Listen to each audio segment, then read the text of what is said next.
was wondering where you I was wondering where you got that from. I can't even remember where you got that from, but I am happy. I am honored to be here, and I'm also so privileged to be in the presence of so many esteemed ladies and gentlemen. I assume that there are also gentlemen here, but I am absolutely honored and blessed to be here. Earlier you said that there may be more stuff that I need to say about myself. Actually, I don't have anything else to say about myself. Only this small, well, I say small, but it's a big matter. I've been married for almost 24 years to one wife. I'm not boasting or bragging about that, but it's just me and it's just her. And we also have three daughters ages 18, 16, and 11. So I am surrounded, as you can see, by a house full of young ladies. So once again, Dr. Janice, I am happy to hear on this esteemed distinguished forum with you. Thank you. Thank you so much, Dr. Levine. Dr. Levine, I'm going to just start to ask you some questions. And my first question is, I am kind of so interested in the field of neuroscience.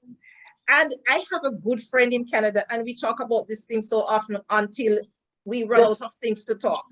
But what actually led you into this field, Dr. Levine? How did you get into the field of neuroscience? What led you into this field? Thank you, thank you, thank you once again. So as you said earlier, I am a certified self-taught trainer, and self-taught is actually based on the premise of neuroscience. The whole self-taught message, the whole concept and the entire principle of self-taught is based on neuroscience. So since I was already in the self-taught field, self-taught space, self-taught arena, I decided to bump up a bit more skills in the field of neuroscience, neurocoaching, and therefore I decided to pursue my certification as a neuro coach. So it's actually neuro coach and neuro leader. So that is actually what prompted me to go a bit heavier into that area of studies. Excellent, excellent. Thank you so much for that. And as I listened to you, you mentioned self-talk twice, which is our topic for tonight. But someone may be asking, what exactly is this self-talk thing that he's talking about and that she's talking about? And then we hear so many people talking about. So I want you to talk to us, describe for us your definition. What exactly is this self-talk that you hear people talking about, and that you are so much into that? You're that professional in that field. Talk to us about this self-talk thing. Absolutely, very simple, very easy. As I always say, our lives are already too complex. Our lives are already extremely busy. So when we come on these forums, this isn't a platform, and these forums aren't forums for us to display our intellectual capacity. These forums are forums to empower humanity. So in simple words, in a simple definition, what is self-talk? Self-talk is simply what you say when you talk to yourself. Every waking moment, we have messages going through our minds and our brains. We are thinking about how we look, how we sound, thinking about everything in our life. So basically, self-talk is what you say when you talk to yourself. Self-talk is simply those inner dialogues. And I'll tell you simply how self-talk is going to work. My wife bought a shirt for me, and I tried on the shirt today before I was about to present myself on this wonderful show. And two of my daughters said, Daddy, that doesn't look too good. And my third daughter, my second daughter said, it's okay. But guess what? It was so profound what my 11-year-old said. My 11-year-old said that that shirt is too busy. And she is 11 years of age. She said that the shirt is too busy, and persons will be focusing more on the shirt than on your message. So that is self-taught. Self-taught is also because the reality is in our life, we are getting so many messages.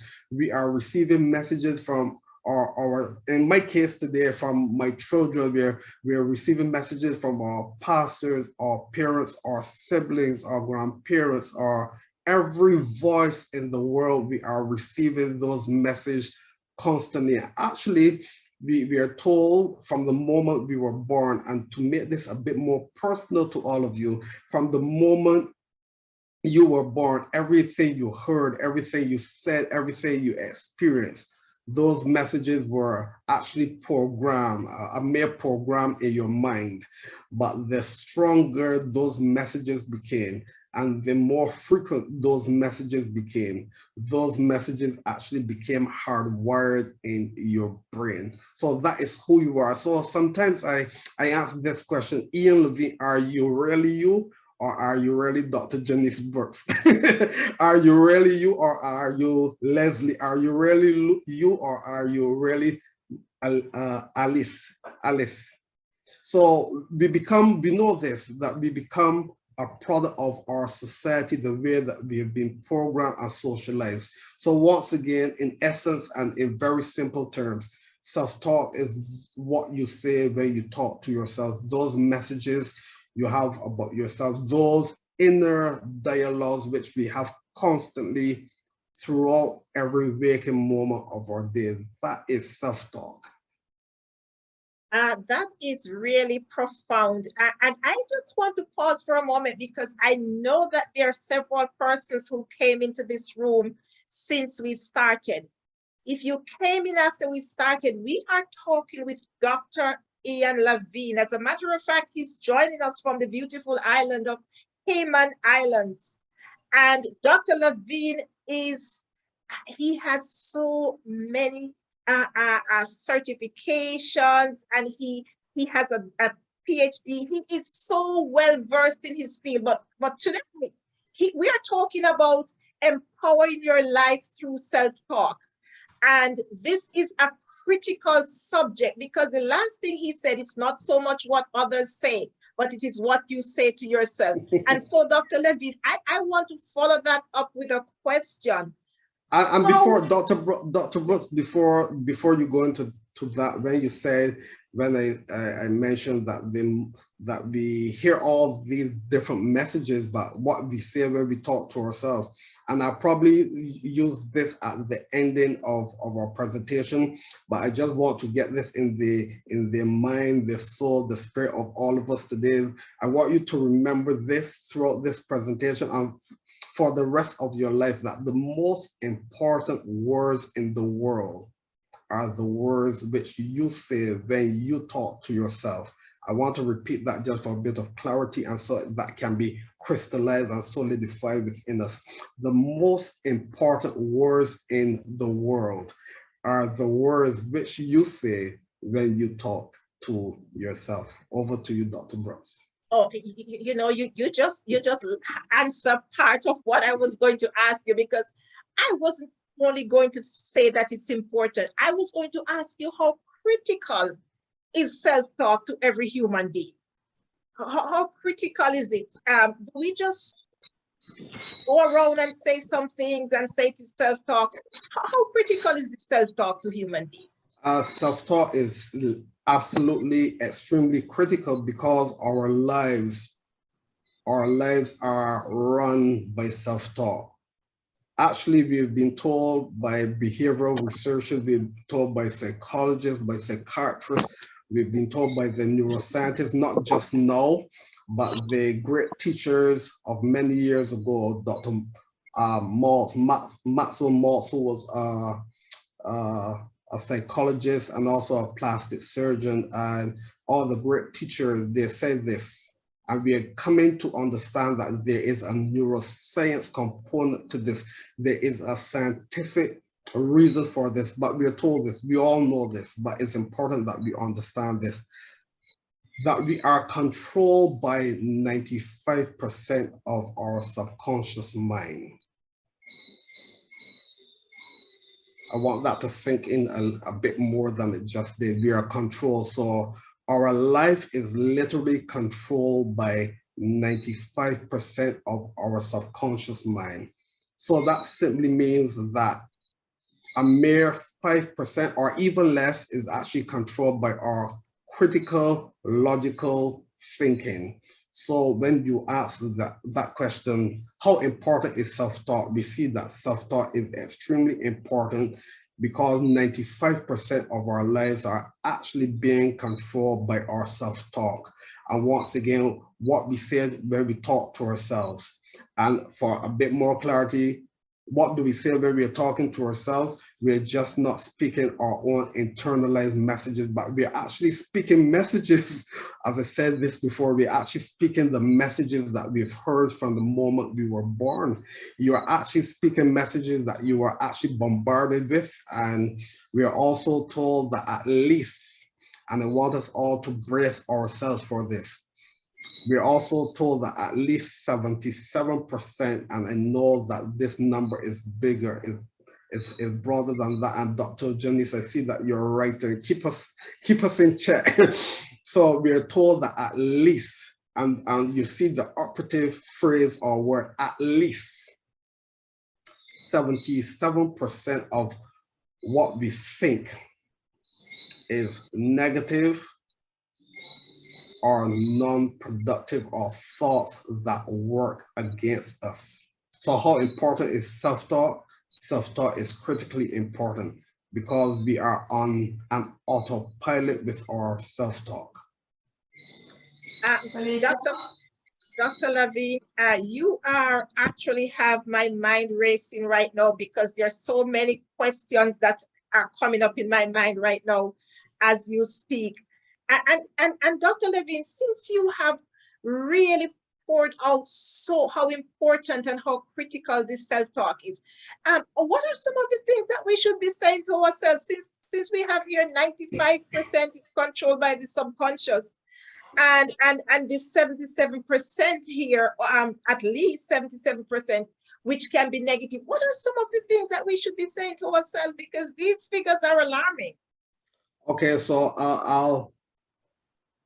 I'll pull a message from my phone, a conversation that I had with my wife.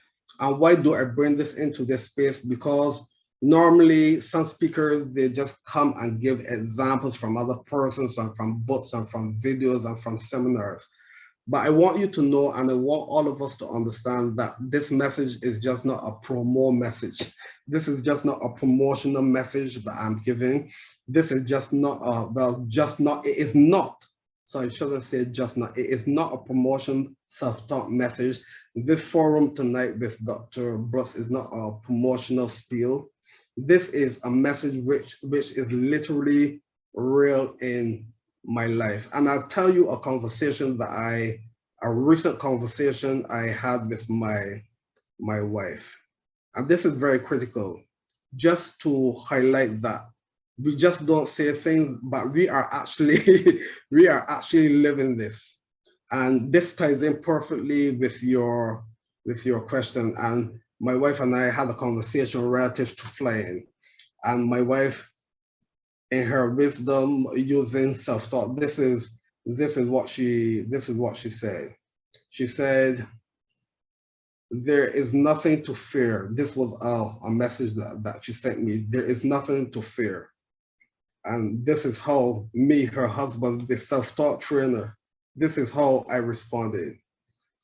Don't use the word fear. And remember now, this is a conversation I'm having with my wife. My wife uses self-talk, but sometimes we have to bring us all back into perspective. So she said, this is nothing to fear. I responded and said, don't use the word fear. Use this. Simply say, and we are speaking about traveling, airline flights. I say I use this. This is a lovely experience traveling on a plane. Don't say there's nothing to fear, but I say use this. This is a lovely experience traveling on a plane. Why? Because we know that the brain, this brain, which weighs just over approximately 3 pounds, 100 billion neurons. Your brain cannot distinguish, and I trust that I'm speaking slowly enough. I trust that I am speaking clearly enough. but the brain, or better yet, your brain cannot. And this is all scientifically proven. Your brain cannot or does not distinguish the difference between what is real or imagined, what is true or what is false. In other words, every message which you give your brain, every word, every thought, every experience you give to your brain is going to interpret or receive that message as true.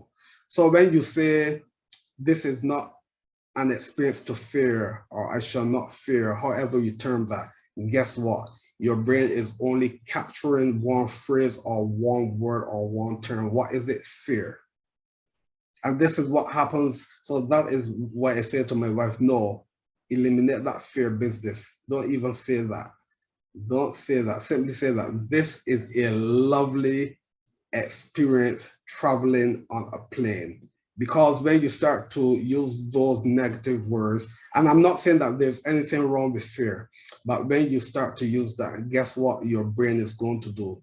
Your brain is going to look for similar fear patterns and would remind you of fearful situations which you experienced in the past. And you know, once you start to have that recall or that memory, your physiological being from the crown of your head to the sole of your feet will begin to react in that matter. So I say that what do you use? You use positive words. And an example, you don't say it's not raining, because you know it's raining. And as an example, you don't, because say it's not raining, it's not raining, it's not raining will not stop the rain. But you simply understand in your mind it's raining, but now you're reframing that, you're putting a more positive, holistic, optimistic spiel on this. So you don't say it's not raining. You simply say, okay, you know it's already raining, so you don't have to relive that in your mind. It's already raining, but guess what? I have an umbrella, so I can maneuver. My car is just parked literally 2 feet away, so I can move quickly into my vehicle. I have a raincoat. So you're just reframing your situations. So every single day you look for words of life and words of hope. And once again, you're not negating, you're not being ignorant that there is a real situation presented in your life. But what you're doing, you are reframing that situation. And when you reframe that situation, your brain is actually creating solutions. You're giving your brain the opportunity to create solutions. And when solutions are created, you will start to attract the right people, the right places, the right things, the right resources. So every single day, they just wake up and find something positive to say, something positive to do, an attitude of gratitude, and you will be surprised that once you start to do that, that your life can really improve. And I've seen that over and over again. I have a very good friend here on the forum, Leslie. We are part of the David Douglas Leadership Forum. We meet every Sunday. Oh, you know that, Dr. Jen, is my apology. And why am I saying this? Because I presented just I think it was 2 or 3 weeks ago. And after I presented, someone reached out to me and said, wow, Dr. Ian.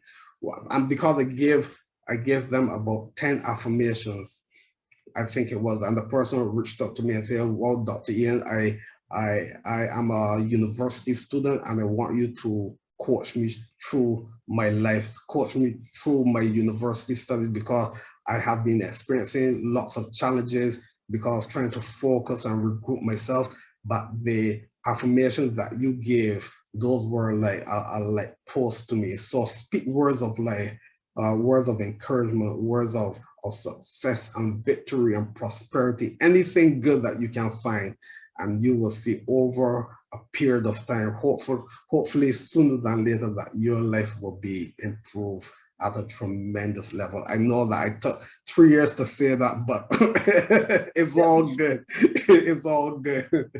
I am here thinking, Dr. Levy, I am actually here thinking, I don't think we can even start to fathom in one session the things that we need to get from this. And I'm actually looking at you talking and I'm saying, we're going to need to have to bring back Dr. Levine into this room a second time, because there are so many questions that are coming into my mind as you're talking, Dr. Levine, because I remember just last week I was talking to one of my clients, and every second word in about 3 minutes, she said, it is so hard. It is so hard. She said that about maybe 5 or 6 times in less than 3 minutes. Wow. And as you were talking, it just came back to me. And I want to know, is there any correlation between, because we now know that there is positive self-talk and negative self-talk. Is there any correlation between the personality types and the type of self-talk? Are persons who are more pessimistic, are they more prone to having negative self-talk, or it has no correlation at all? Because it's just ringing back in my mind the many times in just about 2 minutes that she just kept saying, it is so hard, it is so hard. Well, I know that because we are people, because we live in a fragile world, we live in a world which is filled with human frailty. I'm just using this as a broad statement. So we know that despite what personality you have, you would always think positive and you would always think negative. But I think you mentioned this earlier, but I'm also a certified behavioral consultant. I'm a DISC, D-I-S-C, from Dr. Marston, William Moulton Marston, in the 1926. He wrote a book relative to the behavior of people, something like that. And the DISC, D-I-S-C, D meaning dominant, I meaning influential, S steady or stable, and the C personality is the person who is compliant or conscientious. And the I personality, and why I'm mentioning this, is the I personality, which is the D-I-S-C. The I personality is that person who is inspiring and influential, that person who is the life of the party. That is the person who can sell, as we say, ice to an Eskimo. That's a person who will see the rain falling and say, you know, the sun is shining. So we find that those persons are extremely optimistic. They have a very high level of positive self-talk, but at times to their detriment, because you can be overly positive without being realistic. When I coach clients, I say be positive, but in being positive, you also have to be realistic. So I would say that each personality type will have that level of being positive self-talk, being negative self-talk. Is just simply what that person is experiencing, is simply what that person has been exposed to, simply how that person was programmed from the moment they were born, that will determine it. There's just so many variables in a person's life. So I wouldn't want to narrow this down and say that there's one personality that will be more optimistic or negative than another personality. What I simply say that it's just because of how persons were programmed, socialized, what is going on at a particular point within the person's life. And I'll give you a quick example before we hand back over to you. You know, sometimes you can know the nicest, best person in the world, and something happened and that person says something out of character or they snap, and you say, well, Ian Levine, that wasn't you, because I don't know you to be that type of person. It simply says that there are moments in time, there are moments, everyone has a moment that can cause them, whether directly, indirectly, consciously, subconsciously, to allow them to be positive or negative. Wow. Wow. Ladies and gentlemen, Dr. Ian, you are really dropping some great nuggets in this room tonight. Thank you. And we are in here and we are listening and hearing from Dr. Ian Levine. You heard him, he's a behavioral specialist. He is a neuroscience coach, a life and business coach. He has so many different certifications and things that he does. And he knows his he's laying very well. You're listening to him and you're hearing him. And the chat is right there, ladies and gentlemen. Please go ahead and use up this chat, because I do know that you're going to have so many questions at the end of this session. And I tell you, we will have to bring him back in here, because I don't know about you. I am so much interested in this field of neuroscience because I